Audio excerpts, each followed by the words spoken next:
उन नौजवानों ने इस नौजवान का साथ दिया।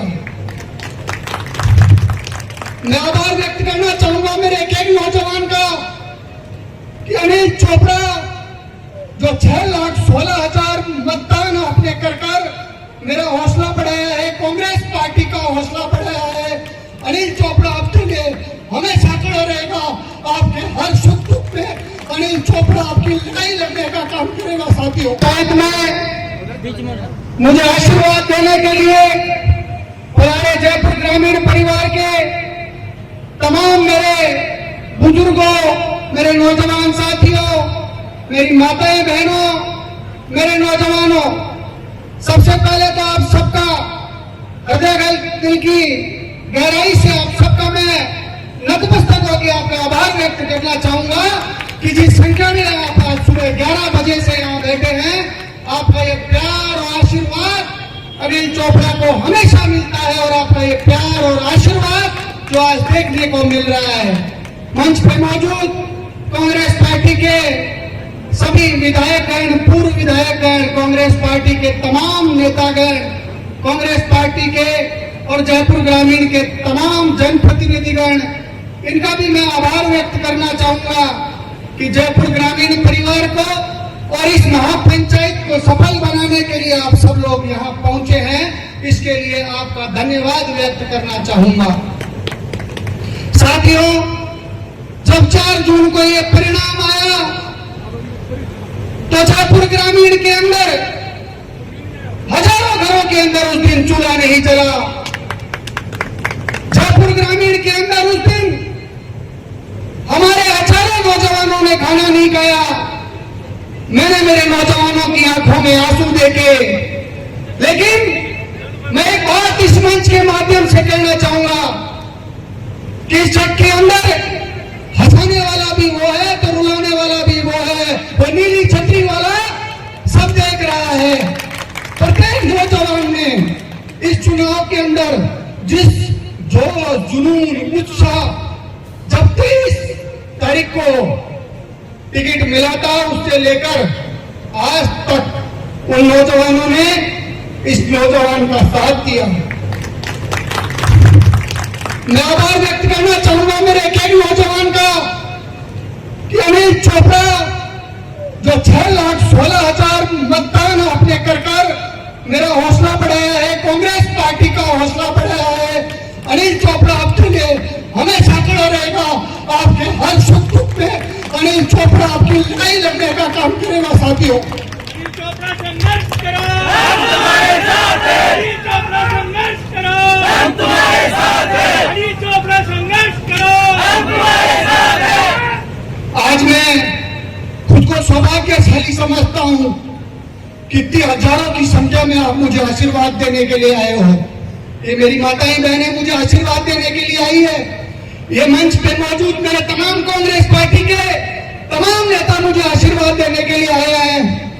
30 साल का नौजवान जयपुर ग्रामीण की प्रत्येक गांव ढाणी के अंदर जाकर मैंने प्रयास किया कि मैं प्रत्येक नौजवान से मिलूं, प्रत्येक बुजुर्ग से मिलूं, प्रत्येक महिला का दर्द जानूं, और वो काम हम सब ने किया भी।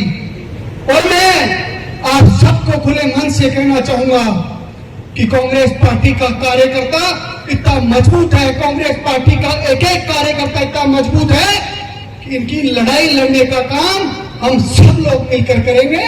कभी आप सबको अकेला महसूस नहीं करना है। एक भी व्यक्ति को ऐसा महसूस अनिल चोपड़ा और कांग्रेस पार्टी कभी होने नहीं देगी कि आप सब लोग इस लड़ाई के अंदर अकेले हो।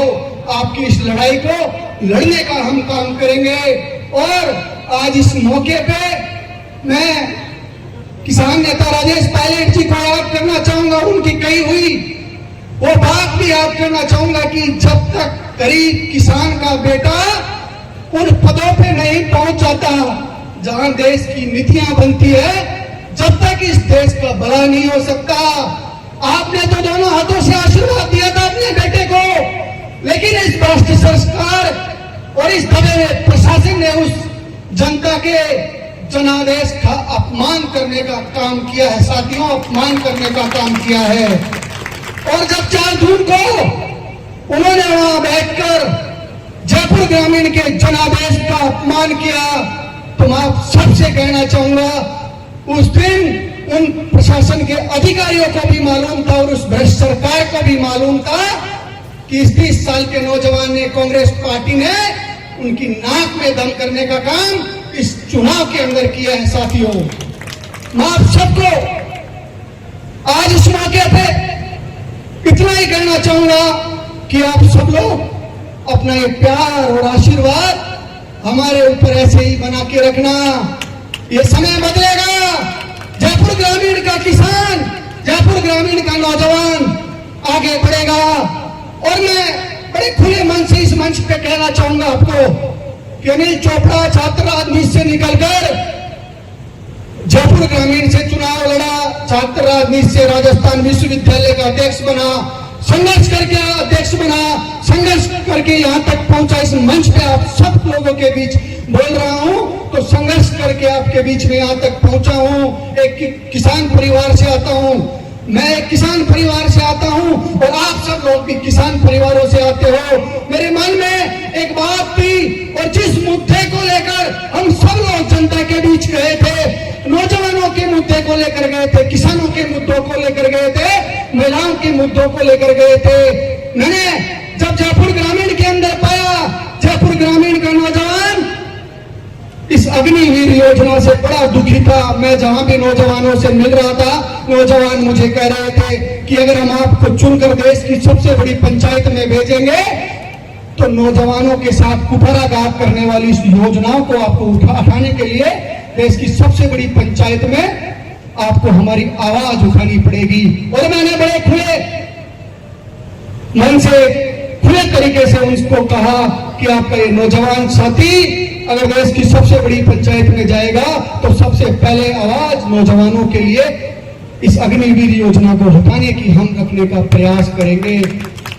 दूसरी लड़ाई जयपुर ग्रामीण के किसानों की थी, किसानों की जिस एमएसपी के लिए किसान देश की बॉर्डरों पे लड़ रहा है, हमारे किसानों के ऊपर गोलियां चलाई जा रही है, हमारे किसानों को दबाने का काम किया जा रहा है। मैंने किसानों से वादा किया कि अनिल चोपड़ा देश की सबसे बड़ी पंचायत में अगर चुनकर जाएगा तो सबसे पहले इस एमएसपी के कानून को अमली जामा पहनाने का काम करने के लिए अनिल चोपड़ा सबसे पहले देश की सबसे बड़ी पंचायत में इस मांग को उठाने का काम करेगा। महंगाई से ग्रस्त हमारी महिलाएं, गृहिणियां इस महंगाई से परेशान है, इनकी बात को उठाने का काम करूंगा। देश की सदन में तो आपका नौजवान नहीं जाता, लेकिन सड़कों पर इस चीज को हम लड़ने का काम करेंगे। सड़कों पे नौजवानों की, महिलाओं की, बुजुर्गों की लड़ाई को लड़ने का काम हम सबको करना है। और जब 4 जून को परिणाम आया था तो मैंने तो तब भी कहा था कि अब इन्हें भ्रष्ट सरकारों से, भ्रष्ट लोगों से लड़ने का समय सड़कों पर है और सड़कों पे इनसे हम लड़ने का काम करेंगे, इनका लड़ने का काम करेंगे। आप सबको मैं तो बस इतना ही कहना चाहूंगा कि हमारा एक भी कार्यकर्ता खुद को अकेला महसूस नहीं करे और किसी को मन छोटा करने की जरूरत नहीं है। ये चुनाव आएंगे, आगे भी चुनाव होंगे, चुनाव चल रहे हैं, लेकिन इससे बेहतरीन तरीके से लड़ने का भी काम करेंगे और इस भ्रष्ट सरकार से लड़ने का काम हम न्यायालय में भी करेंगे। और न्यायालय में भी इस चुनाव को हम जिस प्रकार से इस प्रशासन ने, इस भ्रष्ट सरकार ने प्रभावित करने का काम किया है, इसकी लड़ाई हम न्यायालय में भी लड़ेंगे। लेकिन हम सबको मजबूती के साथ आने वाले दिनों में एक साथ, एक मजबूती के साथ रहना है। पिछली बार जब दिल्ली के अंदर इस चुनाव के अंदर टिकट की बात चल रही थी तो वहां पर आंकड़े निकल कर आ रहे थे कि पिछली बार जयपुर ग्रामीण में कांग्रेस पार्टी 4 लाख के आसपास मतों से चुनाव हार गई थी। कई लोगों ने कहा कि कैसे बांटने का काम करोगे इस अंतर को आप लोग, क्या तैयारी है आपकी, कैसे आप चुनाव के अंदर जाओगे। तो उस दिन भी हम सब ने कहा कि जयपुर ग्रामीण का कार्यकर्ता, जयपुर ग्रामीण का किसान, नौजवान बहुत मजबूती से इस चुनाव को लड़ने का काम करेगा और इस चुनाव को इतनी मजबूती से हम लड़ेंगे कि पूरे देश के अंदर लगेगा कि जयपुर ग्रामीण के अंदर ऐसा चुनाव हुआ है और वो बात आज सच साबित हुई। जयपुर ग्रामीण का परिणाम चाहे जो भी होगा, लेकिन देश के अंदर प्रत्येक राजनीतिक समझ रखने वाला व्यक्ति ये कह रहा है कि जयपुर ग्रामीण के अंदर कांग्रेस पार्टी के प्रत्याशी को जीता हुआ चुनाव इन्हें हराने का काम किया है। कांग्रेस पार्टी को ये चुनाव जयपुर ग्रामीण की जनता ने जिताने का काम किया, लेकिन इस जनादेश का मैंडेट का अपमान करने का काम इस भ्रष्ट सरकार ने और इस भ्रष्ट प्रशासन ने करने का काम किया। ये बात पूरे देश का प्रत्येक व्यक्ति जानता है मेरे साथियों। इसलिए आप सब लोग खुद को पूरी मजबूती के साथ आने वाले दिनों में हमें इस लड़ाई को लड़ना है। आने वाले दिनों में इस लड़ाई को हम मजबूती से लड़ने का काम करेंगे। आप सब लोग मजबूती से आने वाले दिनों में अपने अपने क्षेत्रों में, अपने अपने विधानसभा, अपनी तहसील में, अपने वार्ड में ऐसे ही कांग्रेस पार्टी को मजबूत करने का काम करें। और पिछले 10 साल से जिस संघर्ष के साथ आपके बीच में हमेशा रहने का काम किया है, आने वाले दिनों में भी इसी संघर्ष, इस जोश और जुनून से अनिल चोपड़ा आपके बीच में रहने का काम करेगा। मेरे साथियों, आप सब लोग जहां मुझे बुलाओगे उससे पहले आपको वहां खड़ा मिलूंगा। ये बात इस मंच के माध्यम से इस महापंचायत में आप सबके बीच में कहने के लिए मैं आप सबके बीच में आया हूं। और ये बात आज इस प्रोग्राम की जो हमने एक महापंचायत का रूप दिया है, ये महापंचायत का रूप भी हमने इसीलिए दिया है कि बुजुर्गों के आशीर्वाद से, बुजुर्गों के सहयोग से हमने ये प्रण लिया है कि जयपुर ग्रामीण के एक भी व्यक्ति को हम अकेला महसूस नहीं होने देंगे। और इस लड़ाई के अंदर जिन दोनों हाथों से आपने मुझे आशीर्वाद दिया है, कांग्रेस पार्टी को आशीर्वाद दिया है, इस लड़ाई को हम सब लोग मिलकर लड़ने का काम करेंगे। आप सबका धन्यवाद करना चाहूंगा कि आप सब लोग एक छोटे अपने इस बेटे को आशीर्वाद देने के लिए यहाँ पर पहुंचे हैं। आप सबका बहुत धन्यवाद करना चाहूंगा। और अंत में 2 पंक्तियां जो हमेशा आपके बीच में मैं कहता हूं, वो पंक्तियां मैं कहना चाहूंगा कि असफलता एक चुनौती है, उसे स्वीकार करो। क्या कमी रह गई देखो और सुधार करो। जब तक सफल ना हो नींद चैन को त्यागो, संघर्ष का मैदान छोड़कर मत भागो। कुछ किए बिना जयकार नहीं होती और कोशिश करने वालों की कभी हार नहीं होती, कोशिश करने वालों की कभी हार नहीं होती। समय बदलेगा, आपका सबका सहयोग से हम ये चुनाव भी जीतेंगे और जयपुर ग्रामीण को एक सफलता की ओर अग्रसर करने का काम हम सब लोग मिलकर करेंगे। ये बात आप सबके बीच में कहने आया हूं। आप सबका दोनों हाथों से बहुत धन्यवाद कि आपने इस जोश और जुनून के साथ अपने इस नौजवान साथी को आशीर्वाद देने के लिए पहुंचे। बहुत धन्यवाद। राम राम साहब।